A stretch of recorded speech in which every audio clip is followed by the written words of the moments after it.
Hey everyone, welcome to today's lore video. J-Rod Plays here.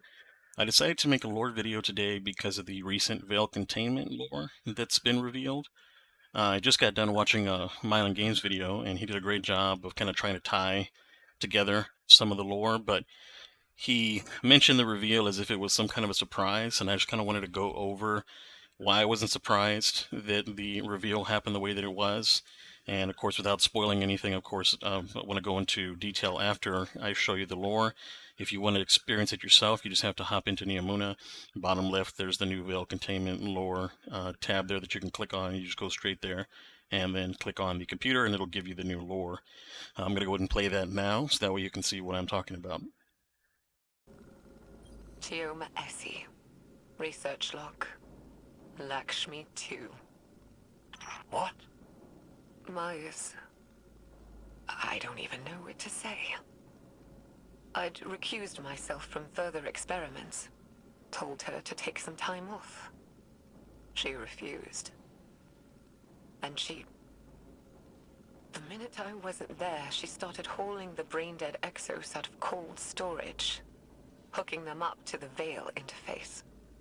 She burned through dozens of them, reversed the entire machine's design, used a chorus of brain-dead exos to funnel data down to the conductor seat, projecting a mental imprint. Hers. I didn't know Lakshmi 2, but Maya did. And now she's made this thing. It speaks with her voice. Has some of her memories. The way it looks at me. It's like it knows something I don't. Osiris, do you recognize that name? Lakshmi? Yes. And no. Lakshmi 2 was an exo and once leader of a faction on Earth known as the Future War Cult. She died over a year ago. But she never once made mention of any of this. Of Neomuna, of Maya. Did she know? Did she remember? This is all as much a revelation to me as it is to you. It throws everything she did while in the last city into question. I mean, if she was a copy of Dr. Sundaresh, then is she really dead? I don't know. For now, I must deliver a rather uncomfortable report to Ikora. So there it is. Lakshmi 2 is an imprint of Maya Sundaresh, very similarly to how Elsie is inside of the Stranger's exo frame.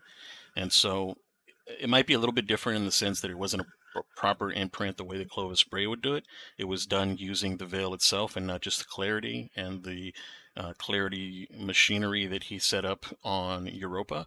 But her imprint is there, her memories were there, and her motivations were there, as well as her plans. Everything that she'd done, all the research up until that point, was for a specific purpose, and she somehow got Lakshmi 2 from Neomuna, which is a surprise, all the way to the last city without anybody knowing about Neomuna, without anybody understanding where Lakshmi 2 actually came from, how the future war code sprang from that. So all of those things that Lakshmi 2 was interacting with at that point, from the time that she arrived in the tower, which we don't really exactly know the perfect lineup of the timeline per se, up until she died during Season of the Splicer, when she tried to take over the city and remove the Vanguard as leadership, because she believed that they were going to be leading us into our doom, which, I mean, obviously she wasn't super wrong now, was she, right? We did lose to the Witness. All of that is also tinged by the idea that Maya and Maya's obsession created her and sent her on this path. Now, to understand that Lakshmi 2 did know that she was Maya Sundaresh, that did understand and remember these things, we have to revisit a lore entry from Season of the Splicer, and that lore entry will kind of give us the understanding that not only did she know that she was Maya, but she remembers things clearly from before the collapse or at least from shortly after the collapse, whenever everybody was kind of still trying to fight for survival, and the Elixni were our enemy and were doing terrible things to us in kind of response for taking the Traveler, quote unquote, taking the Traveler from them and not being worthy of the Traveler. And you'll see that here in this lore entry. So this lore that I talked about, going over how Lakshmi had memories of somebody that she wasn't or shouldn't have been, it comes from the Season of the Splicer, like I was saying earlier, Achilles Weaves a Cocoon lore book, entry number 8, and also Light. Midway through, it begins, Namrash settles in an area of the last city that's been given to the Elixni. By day he shares a loom with others. By night he whispers the names of those he has lost until he falls asleep. He sleeps well into the day. A human shouts at him, Baby Eater. Namrash turns away. He wants to shout back about the closed air, closed life of a spacecraft, about the hatchlings who survived and the hard decisions about those who did not. He wished now they had been depraved enough to think of devouring human young. But he sees the young Elixni, like Ido. He wants to wail at their promise, at their hope. Ido dislikes and avoids him, which is for the best. Eventually, Namrash learns to weave for the humans. His favorite task is making felt, but he also learns to work in silk. He likes the silk maker, and runs it manually sometimes, pulling the thread from the spinner with one hand and then another, maintaining the steady, even tension, which makes the best fabric. He wishes that he could weave in light, like guardian warlocks, who make field weave in a secret way.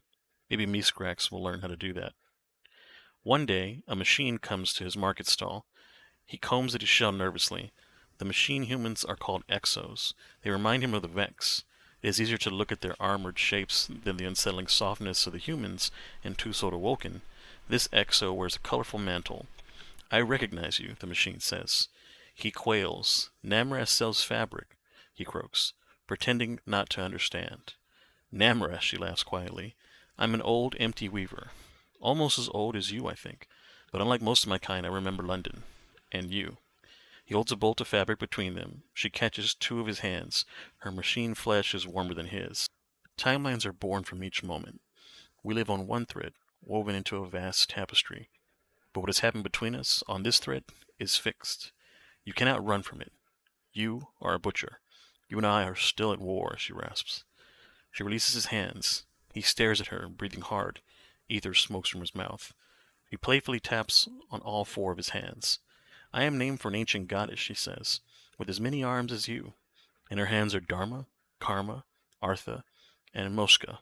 Law, desire, meaning, and finally, liberation. Freedom from the war and death and rebirth. Are you freed by your rebirth, Namrask? He repeats, Namrask sells fabrics. Maybe, there is laughter in her voice, but I do not think Moska has granted you true rebirth. I have not forgotten what you did when you were Achilles, and I never will, she says quietly. He stole that name, like any other plunder, and used it. A human hero's name, a great warrior and famous runner. Achilles, which means woe to the enemy. And so for those who haven't picked up yet, this is actually Lakshmi 2 talking to him. When you go and you actually Google a goddess with the four arms of Dharma, Karma, Artha, and Moksha, those are going to bring up Lakshmi. And so Lakshmi is essentially referring to herself in riddle here without actually saying it out loud. But Lakshmi also talks about the atrocities that he did beforehand. So for Lakshmi to know these things, Lakshmi had to have existed at that time before the collapse, because all of these things happened after the collapse. Like the whirlwind forced the Fallen to come to us before we regard them as the Elixir, and the Fallen then as pirates came and did terrible things to the humans because they were chasing their god, the Traveler, and they were jealous and they were angry of the situation that we get blessed all these things. We have our golden age, and here they come and they're living in these cold and these very dangerous cutthroat ships with each other, and every moment is lived in fear because they don't know when the next attack's going to happen from within their own, and when they're going to next be jettisoned out into space or killed or forced to do something that's dangerous that they may not want to do. And he was, like Misrex, savage and a captain, and he was once visiting terror upon humans and killing people without any regard for human life, which is kind of what he talks about when humans should get to the point of desperation that they want to devour their own young, which is where the Elixni were when they were being starved of ether and they were not able to have a life source that they used to. So that's pretty much the hint that I was referring to, where we knew that Maya Sundaresh was Lakshmi at that point, because you had to have existed back then before everything. And Maya is one of those figures that has existed back then because she was able to not only copy herself into the Vex network, which then copied multiple versions of herself, but now we see that she was able to persist and get to Neomuna, and that obsession of herself also kind of creates this separate figure, separate Maya, that is now created Lakshmi, and they've kind of parted. So either Maya at some point dies on Neomuna, or Maya's still alive somewhere, still trying to get to the bottom of her task, much like Clovis Bray got to the bottom of his task, or tried to, died trying to. And so now we know that it's also possible that there's another version of Lakshmi out there, that we've only seen one version of Lakshmi. There could be more, because there was more exobodies. And we also know that Chioma might be in danger, because the way that Lakshmi looked at Chioma, like Lakshmi knew that Maya had something in store for Chioma. So we may have already met her somewhere in the lore, and they may find a way to kind of rewrite that and say, oh, this is the body of Chioma Esi in exo form, or Chioma may still be somewhere uploaded into some other being or in some other form that we'll have to come across later down the road. But this probably isn't the last we see of Maya. It's also very possible that Maya ends up being a antagonist for us after the final shape, once everything is done, because there's so many loose ends. You also have to take into account that there is these Mayas that are copied in the Vex network that have been simulated, and there is a entry that talks about getting out of the Vex network, so getting yourself out of the Vex network. And that entry is very interesting, because if one of these copies of Maya that's digitized can somehow physically remove themselves from the Vex network, or find a host for themselves back onto our world, then that's another version of Maya that's experienced a whole nother lifetime of dangers and research, and has a whole nother perspective. And so very similarly to how we have the Clovis Bray situation, where Banshee is kind of forced to work against Clovis whenever he saves the humans, and ends up becoming Banshee 44 and kind of sacrifices himself to the point where he's so scatterbrained, but he's kind of heroic. We may end up seeing that this Maya Sundaresh from the Neomuna Maya, who is very much kind of on that same path as Clovis, very villain-like, but for the benefit of humanity, quote-unquote benefit of humanity, come up against the Maya Sundaresh from the Vex network, who is still working to get herself out, to get Praedyth out, and so there's a whole nother story on that lore piece. And of course, if you'd like me to go into that, and you guys enjoy the videos, just drop me a comment, and if I get enough kind of requests to go into that Maya to kind of bring it all together, then I will. But I'm assuming, as lore people, as you're watching this lore video, that you kind of understand that story, and that you're going to be kind of caught up on the Mayas from the Vex network, who are still technically alive in the Vex network. So how do we get here where we're currently at, where we have this big reveal that Maya is Lakshmi 2, or at least imprinted herself on Lakshmi 2, and Lakshmi 2 was acting underneath a grand plan from Maya Sundaresh, and the Maya Sundaresh is still here on the mortal plane. We actually start with Veil Containment, the original Veil Containment entry, and it kind of shows how everything happened once the ship that Maya was on, whenever she left in the collapse, arrived at Neomuna, and they discovered the Veil in the first place. The fact that Maya actually knew it was called the Veil, and you'll see here why. I'll play the entry now. Chioma Esi, Research log. The Veil. I don't even know where to start. When we landed on Neptune, there was something waiting for us. An alien structure. It's an electromagnetic anomaly. No mass, but a tangible surface area. It's like a thesis statement to the von Neumann-Wigner hypothesis. It's definitely paracausal, like the Traveler. Maya calls it the Veil. She says she heard the name in a whisper when she looked at it. When I asked her who whispered, she said it was her own voice. I still haven't had time to process that. Everyone on the initial survey team died. The minute they touched the object, they entered a state of brain death. All of them. To make it worse, the EM radiation emitting from the Veil is causing psychological distress in the exos that came with us. They've all described moments of intense, hallucinogenic reverie. Some of them went silent and rigid and just stopped. Maya called it billboarding.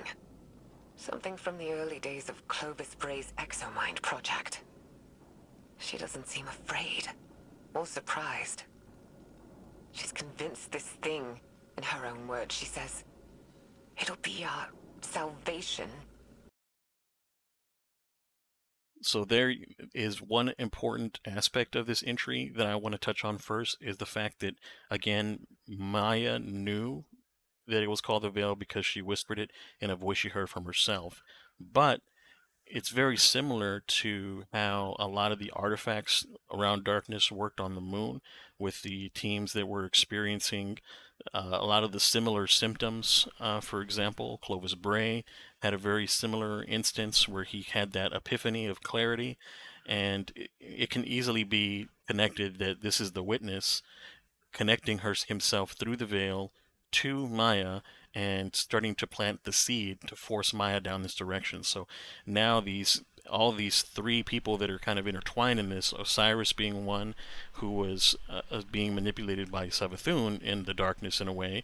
Then you have Clovis Bray, who was clearly manipulated by the witness in the darkness. And now you have Maya Sundaresh, also clearly manipulated by the witness in the darkness. They're all kind of having a very similar path in their obsessions, and they get grossly obsessed in these things to where it just completely envelops them. Their whole personalities change, and they just will not stop until they find what they are looking for, or whatever their measure of success is. And even in doing so, even being manipulated, they still kind of try to tell themselves that they're doing it for a good purpose, that it's, in Maya's case, for survival.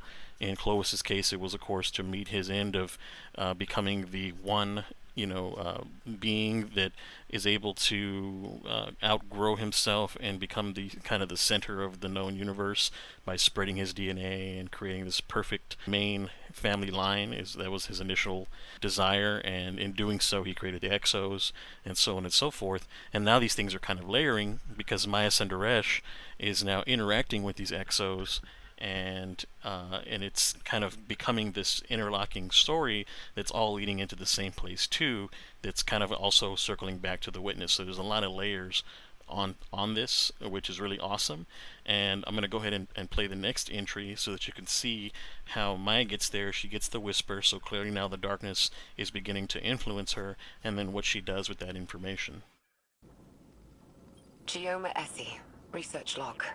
The Veil. We shouldn't settle here. It's a mistake. But Maya is insistent that we have to build our long-term shelters near the Veil. We're almost done constructing an enclosure around it. Once the field emitters are up, we should at least be safe from its radiation. The Siva tech Maya had on the Exodus was a lifesaver. Not only for building the enclosure, but shelters, tools. We'd be dead without it. But it still wasn't fast enough.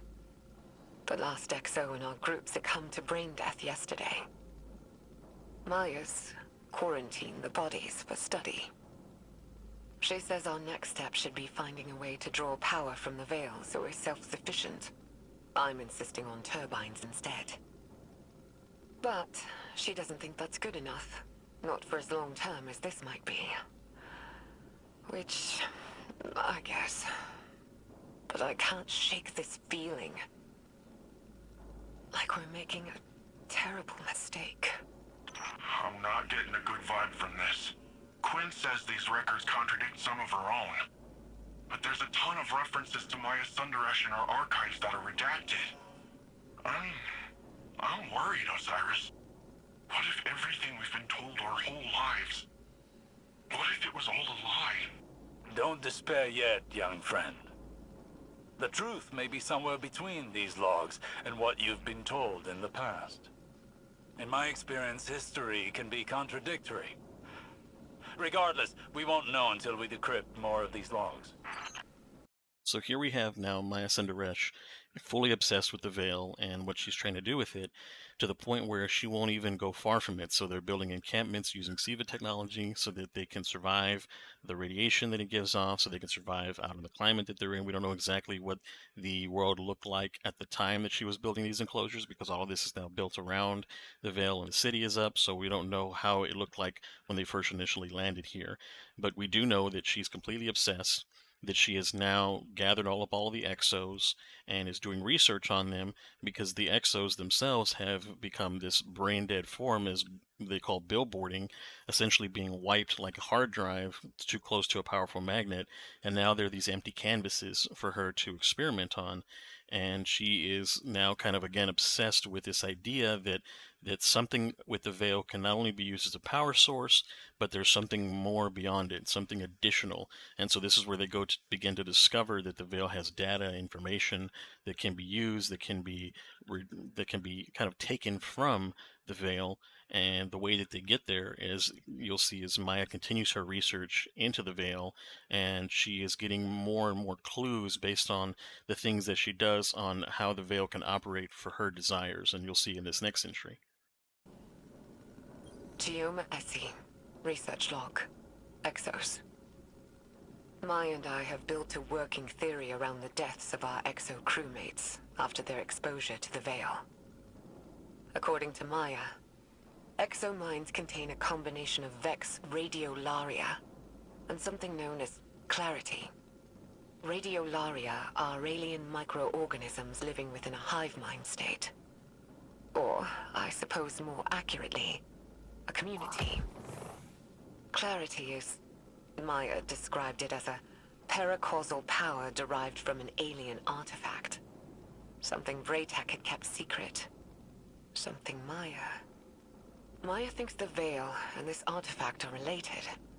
That the paracausal force from the Veil overloaded their exominds. Unraveled them. It's like taking a powerful magnet to an archaic magnetic storage device. Full erasure. But Maya, she thinks we can reverse engineer this phenomenon. Use it to write data to a clarity-infused object. Fabricate consciousness. Scientifically, the process seems sound, but morally... Maya keeps saying that we're past the point of morality. She said that. She's convinced that our survival hinges on mastery of the Veil. It's like she's the one unraveling. I feel like I'm losing her. But every time I try and push, I feel her move a little further away. I don't know if I can lose anything else. How much more can any of us lose before there's nothing left? Nimbus, how much do you know about the Cloud Strider's creation?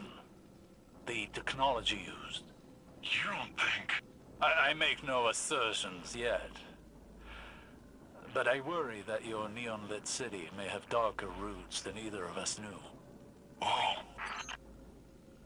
So here in this entry, it goes in depth on how Maya theorizes that she understands what happens to the Exos whenever they got too close to the Veil, but also it reveals a couple of things too that are very important.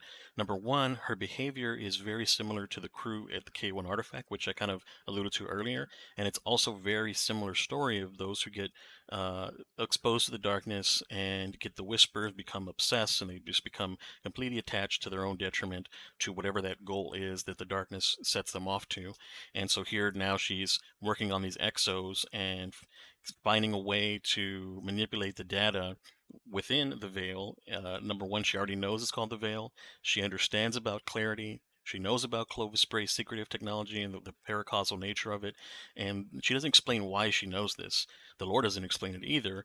It's just understood that she knows this. So there is some type of either commune with the darkness scenario that's going on in the background, or she's getting that information directly from the Veil as she is working with it or being able to navigate its data points. Because again, the Veil was described as like a record of all known data. So it's kind of this like all-knowing, knowledgeable being that is not necessarily have any kind of personification behind it, but it's just there and this is what it does. And this is kind of how the darkness works around it. It's something that we call the darkness, but it's just essentially the way that the power source works, that the energy works coming off of this particular being that we're in front of. And so again, she is now moving along with her plans. She is like wholly focused on the exos as part of her plan. She's very central to it. She understands the radial area mixed with clarity is what makes those exos work. Now, this she could have already picked up prior knowledge working alongside Clovis at some point, but she doesn't mention that. But knowing that also then gives Nimbus and Osiris a little bit of pause because they're like, are you telling me that the Cloud Striders are also created very similarly using Radiolaria and Siva technology to create this new, stronger being? And so that's another thread that they still have to go down.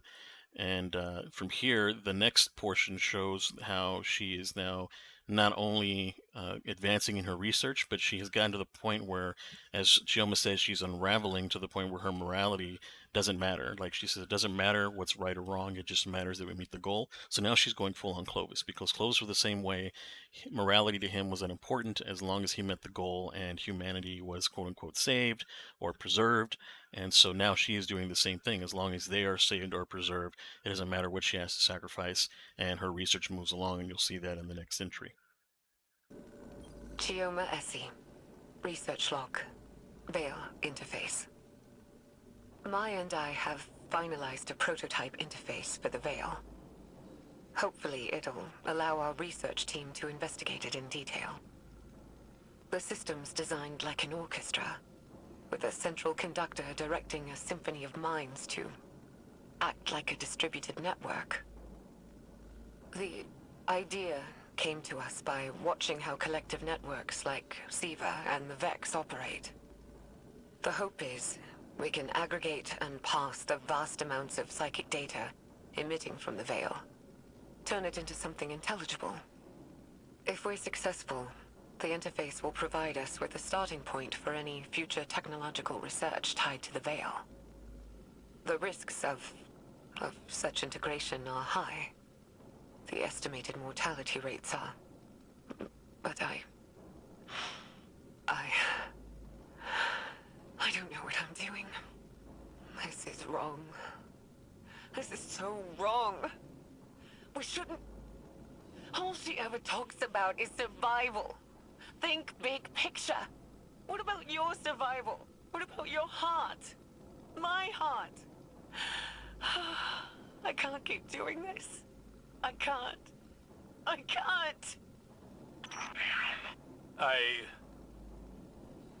Again, I see a shadow of myself in Maya Sundaresh. The man I could have become had I let obsession continue to rule me. I'm worried what the next recording will reveal. Me too. Chioma Esi. Research log. Veil interface.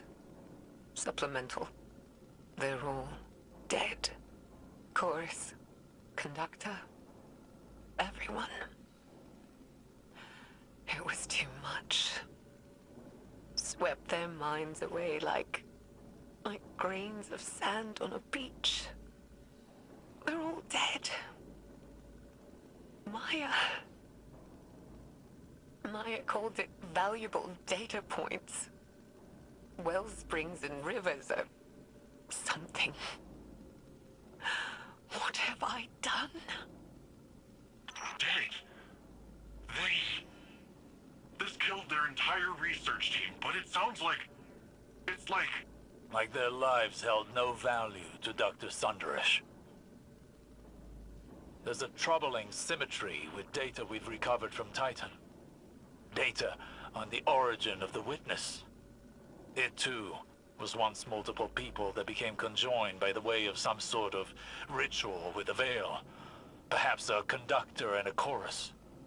It is troubling that Dr. Sundaresh seemed to be moving down that same path. I don't like this, Osiris. I don't like this at all. And so you see now Maya has fully built the device that's going to allow them to interface, or allow her to interface with the Veil. And instead of doing it herself, much like maybe what Clovis would have done, she had a research team set up where she had many researchers on one side and one in the center as the conductor, and the many being the chorus, that's supposed to be able to kind of channel all of their consciousness into one point so that it can then interact with the Veil. And when they connect to the Veil, it just sweeps them away. It takes their minds completely, and they're all dead. And with Chioma's reaction, she's completely distraught with the whole thing, and Maya doesn't even seem phased. Maya's like, it's fine, they're good data points, let's move on, and Chioma can't get past it. And so then Osiris chimes in, talking to Nimbus, how it's a very similar ritual that was performed there to how the witness people combined their consciousness into one body, kind of a chorus and conductor. So that's an interesting parallel that they drew. And you can kind of see how Maya is now being driven by the witness to have these experiments, to do these things, but she's still not fully giving herself up, because the idea is that the witness is going to have her maybe be the conductor, and something happened, and since she didn't do it herself, since she was smarter, it changed things. And so now it's hard to tell if she diverted from the witness's plan or if this is still the witness's plan, and you'll see what happens next. And what happens next is that Laxmi now takes the machine and completely reverses her plan. Instead of trying to join things into one, she takes many of those things and forces the Veil to upload data into those exominds that then filters into the one. So it's not like joining, it's like using the exos as conduits to then pass her imprint onto Lakshmi 2's frame. And Lakshmi 2 is obviously at this point what an exo that was part of the mission initially. She knew Lakshmi 2 from before this, so Lakshmi 2 existed through the whole ship's mission. So Lakshmi 2 already existed in the form of Lakshmi 2. There was that discussion of, is Lakshmi 0, Lakshmi 1, is this Lakshmi 3, 2.1. It's still technically Lakshmi 2 because she hasn't fully been rebooted. It's just Maya hiding as Lakshmi 2. So it's Maya Sundaresh creating this composite from all the other exos data. She might have imprinted herself or different parts of herself on multiple exos and then used the Veil to imprint that into Lakshmi 2. But essentially Lakshmi 2 is this combination of all the data and all of the research that Maya has been completing up until this point, with her own imprint pushed into the Lakshmi 2 frame. The Lakshmi 2 frame, of course, being wiped, getting too close to the Veil, and now Lakshmi 2 is autonomous, has an imprint of her, and then somehow ends up in the tower, begins working as the future war cult's leader, and working with this machine. Now the machine is also kind of important because the machine can see the future, and the whole reason that it was told before that Maya even had this set up with Lakshmi 2 and was obsessed with the exos was because she was not able to withstand the machine's toll. Whenever you step into the machine, the more you go into it, the machine that would tell the future for the future war cult would drive these people insane, and it would completely just ruin them, and they would lose themselves, and they would just become like blabbering idiots, or they would be vegetables. But it would kill you, essentially. It would kill your mind because you couldn't handle the amount of information, and you couldn't stay in your proper timeline. Your own mind would still be like trying to live throughout all the timelines that you've seen, and it would lose the ability to discern which one is the right one. It's like, imagine you're trying to drive down a highway, and then there's other highways that are exactly like yours, and they're all in your peripheral vision, but then they all kind of start to jumble, and you have to figure out like which one is your highway, and you forget, and so then you lose your sense of self in your own reality, and you're no longer able to interact with your reality the same way. So that was the reason why Maya was even trying to work with an exo in the first place based on the lore was that she was trying to make a perfect interface for her so that she could work with the machine without having her mind wiped. And now, thanks to the Veil, thanks to the Veil's capabilities, she's created this perfect version of herself that is now able to then go back to the tower, work with the future war cult, and step into the machine to become the leader. But also that mind, that exo mind, with all of the clarity and all of the knowledge from the paracausal being that is the Veil and the paracausal power as clarity, can now withstand the futures and can discern which ones are the correct ones, or at least she thought could discern which ones were the correct ones, because in the lore, Lakshmi 2 was wrong, we think. But maybe Lakshmi 2 was telling a lie at that point to try to manipulate the situation. Maybe it was Lakshmi 2's job in the first place, based on the darkness and the way the darkness pushed her to destabilize us during that time, and that was her role, that she failed at initially because we as Guardians stopped her. But the idea is that, and it's technically the Vex, by the way, I don't want to forget, technically it's the Vex that killed her, so that's also like another story thread, like the Vex themselves could also be preventing what Lakshmi's doing, and that could be tied into the future story after Lightfall, after the final shape, is that the Vex and Maya Sundaresh are battling each other too, and like I mentioned earlier, the imprint that Maya's imprint that's inside the Vex network could be working with the Vex right now, or could be controlling the Vex to stop their other self in the background and in the foreground once we actually get after Lightfall. So there's some awesome story beats that can be brought out there that should be kind of talked about, and hopefully Bungie can hear this, because that would be really cool to have this kind of, Maya versus herself, but you have to do it right or else it gets kind of old and played out, because we've seen this a lot in a lot of movies and things like that. And so, again, Maya being obsessed, Maya creating this scenario, all of this was pushed by the Witness, and the Witness had some type of like 4D chess maneuver going between Clovis, Maya, and the whole Savathun and Osiris thing. And Savathun, of course, under that underlying battle over there, was doing her own thing as well, because she was kind of working with the Witness / against the Witness. And so it's weird how they all kind of collide and they all kind of have their own ideas of how we're going to bring this together, and it gives Bungie a lot of freedom and a lot of room to write in a very good storyline. I hope they just don't let this fall and let this just like completely disappear, because this is a cool story thread. This is a cool reason to have a season, and they need to actually like give us a really good all-encapsulating story that lasts an entire season, that has a lot of interaction with it, and not something small and drip-fed like this. Having something like this could also have been unveiled to us during Lightfall, and that would have made Lightfall a lot better of a story, and could have filled in a lot of the stuff that we were like, this seems like filler content. Well, this stuff, again, should have been in Lightfall, just like I talked about in the other video. All of these things could have been in Lightfall, and could have made for an awesome campaign, and been going on in the background of everything else that we were doing.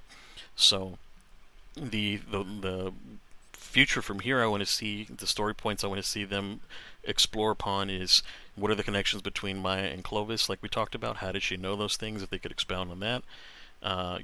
Do we have to bring Lakshmi 2's body back to Neomuna and hook it up to the Veil, and then reverse engineer the machine back the other way to kind of get an idea of maybe what Lakshmi 2 knows from the Witness to get into the portal? Maybe Maya knows how to get into the portal.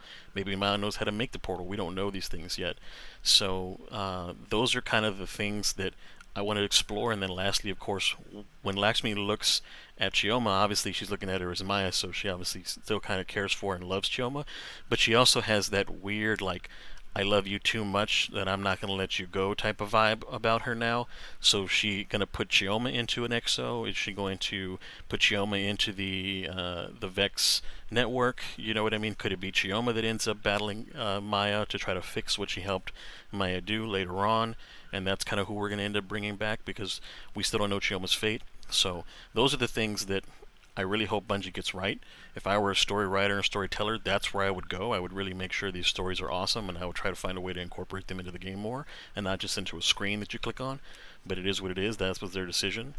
If you guys have any other like kind of story threads, or if you kind of the way that I've put things together, ideas that you'd like to see, just throw that in the comments too. That way, if this does get seen by Bungie, or if we do get this seen by some of the bigger lore people like Bife or like Myelin, and they kind of go over that in the video, then that'll be visible to them. And so that's my hope with this video, is that it just gets some visibility out on these cool story threads. Why, like for example, this is not a surprise if you were paying attention. How they did the lore well back then, well enough that we should have known these things. And since it wasn't touched on in Mylin's video, and I haven't seen Bife make a video necessarily tying these together recently, he may have made one way back when. But, you know, since I haven't seen those things, I wanted to make sure that there was a video out there.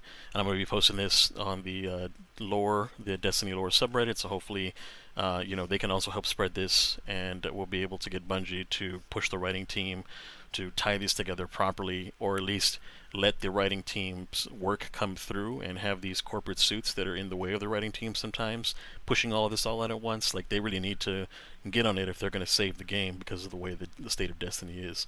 So thanks for watching to the end, guys. I appreciate everybody who's subscribed recently as well, and I'll see you guys in the next video.